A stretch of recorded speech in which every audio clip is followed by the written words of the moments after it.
Greetings fellow humans and welcome to the second video in how to get good at Elixirs. In this video I'll be discussing how to improve your positional game in Elixirs.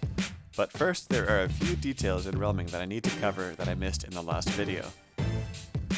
The first two things are names and shadows.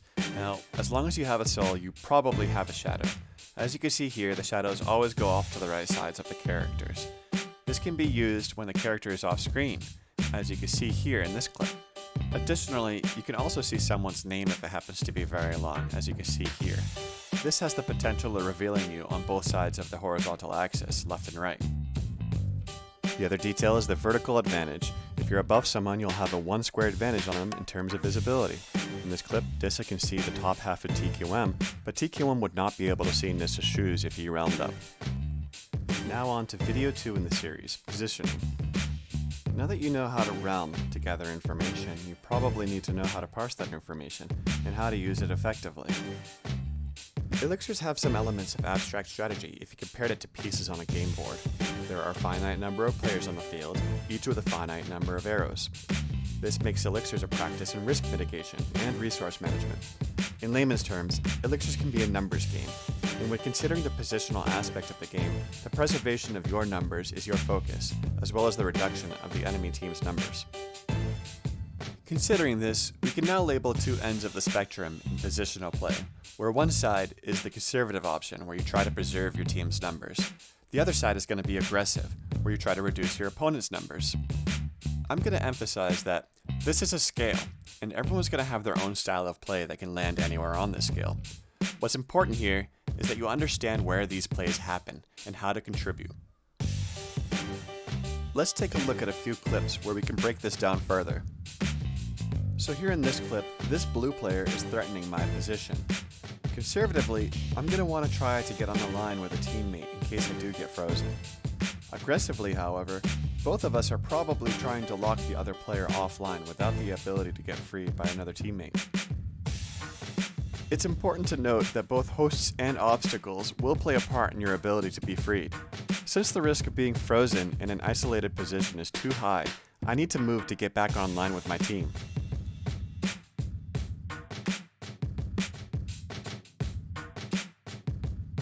In this play, Cyprian will trade the value of his freedom to block for another player on his team, a 1-for-1 trade in its own right. However, what makes this play even better is he manages to pick up another uncamped red player in this camp, shifting the value +1 for blue in this incident.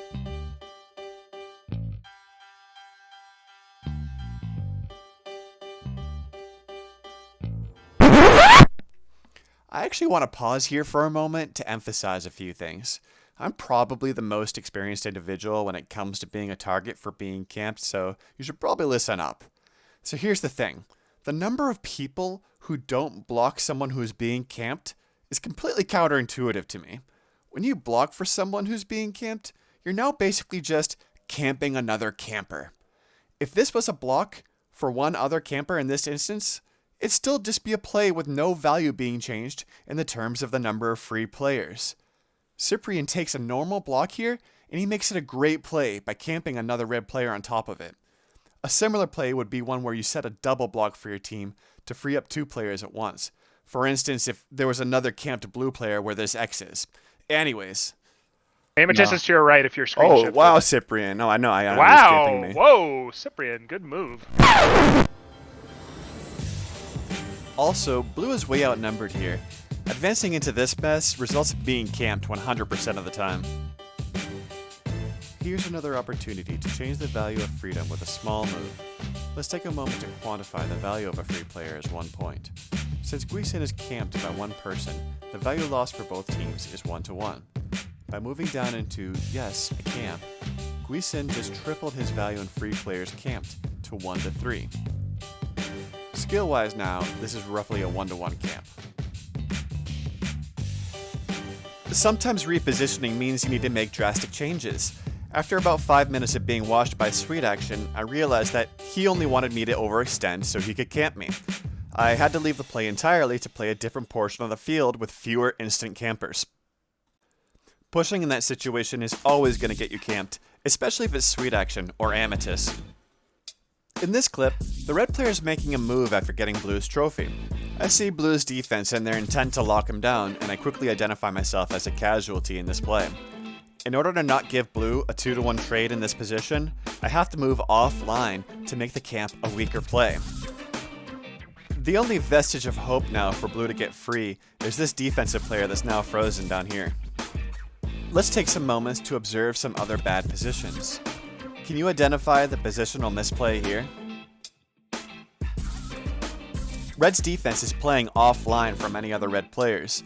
While red can still move to free them if they got frozen, the defensive player is vulnerable to snipers, as well as the player that has to move to free them. This clip has multiple cases of bad positioning. Can you identify them? Let's pause here and take a look. Red offense leaves a massive gap that practically invites the double camp, which blue will take. Now, there's an argument for not hitting the blue camper here, since they are in the defensive quadrant and they theoretically should be moving every 5 seconds, but the chances of them actually moving and you killing them, or that the host actually enforces the rule when it especially counts in this situation, is highly unlikely. I freeze the blue camper because they've picked a spot offline from their team, which is bad, trust me. I mean, look at their locations right now. An aspiring sniper could easily freeze these two, and all of a sudden blue defense is completely frozen. And in terms of the camp, the value lost here is actually still only 1-to-1, since I'm already camped. Also, this guy should be super dead, but he got Kmarted.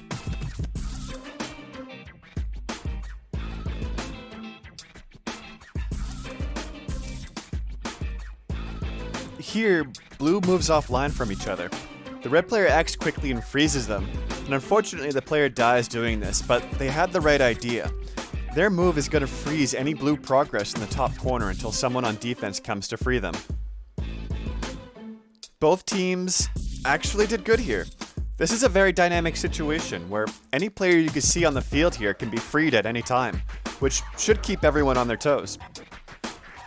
Now let's see what good positioning can do for you.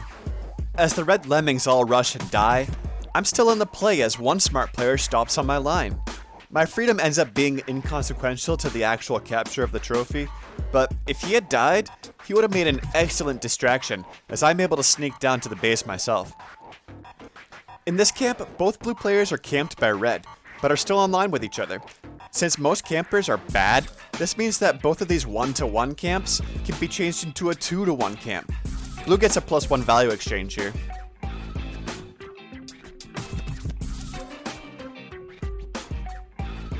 Now I want to elaborate here that primarily the objective in positioning is adding freedom to your team and removing freedom from the other team.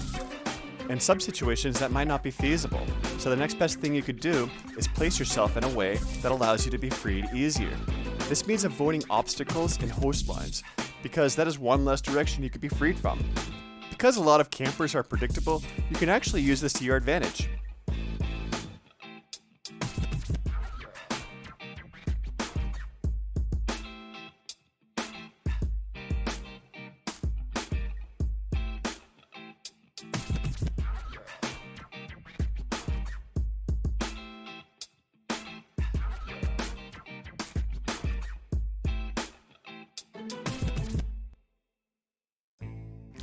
So what I do is I get free and I make a very aggressive push, knowing exactly what to expect next. I stop on a line with free lines in all directions to maximize the unfreeze opportunity, and this is how you can bait using bad position.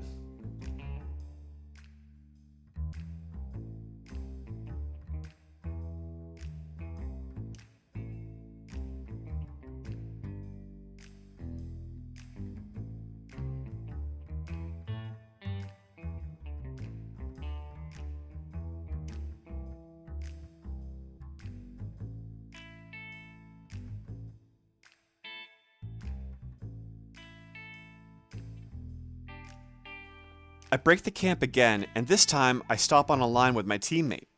Yet, another talentless camper thinks they can stop me, so they try to take the double, which is commendable and generally the right move.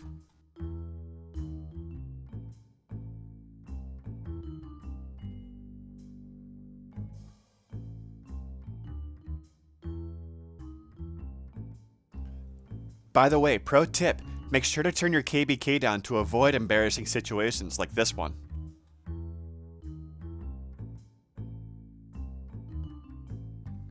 Red can't seem to help themselves, and they once again try to stop me.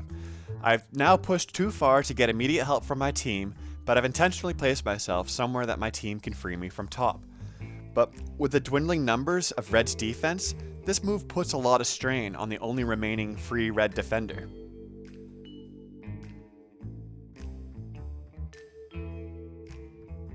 At the end of this clip, I've been camped 4 times, but now all of Red defense is offline. And with a little clever scene transition, we fast forward and we can see that things didn't end up well for the Red team.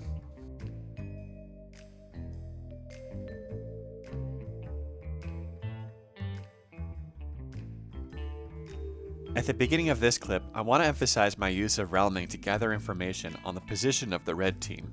Once Red offense finally starts to progress, I move down and open up a mildly tempting double camp. And after the liberal use of Control Realm, I determined that Red defense is doomed to die on defense, and I refocused my attention on Red offense.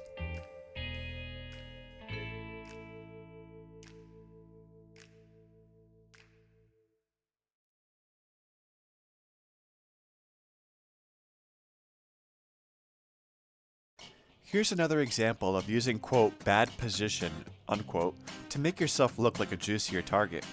However, the entire time I'm over here, I've made sure my teammate doesn't abandon me to be frozen and alone. You'll see that I keep an open line on my right side at any point that I could be shot and frozen. Then I use the field obstacle to gain some ground and to start applying pressure on these 2 players. I use the host line as a safe line in this instance. I know earlier I said that you want to keep your lines open to maximize the chances of your team being able to free you. However, in this case, the only hit likely to come from top at this point would be from a rather audacious Red defender.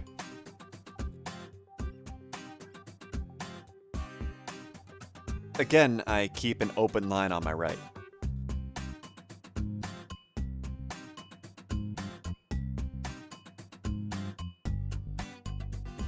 Finally, while focused on me, this standoff will come to a close. This blue player below sees an amazing opportunity and actually anticipates the reaction. Red had a good idea on how not to get double camped, but the blue player was one step ahead of them in that regard. I also want to point out that during the 90 seconds it takes for this to unfold, there's a massive amount of open space on both the left and top side that goes unused. Red has 4 free defenders left, and as you can tell, we're pretty far into the round. It's really a travesty that all that space really went unused while I had free reign to go back and stop their offense. I may revisit this point if I decide to make a defensive tutorial, but the only risk is if an opposing player snuck into the corner before you and you didn't use your realm to not get caught off guard. If Red had another player or 2 down here, this situation would drastically change. It's harder for me to come up with a bonus tip on positioning because it feels more abstract than having straightforward rules. So instead I'll leave you with this.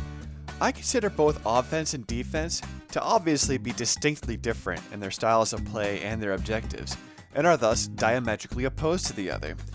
But whether it's offense, defense, or the corner, you should always be mindful of where you stand next. It could be your permanent position for the remainder of the round.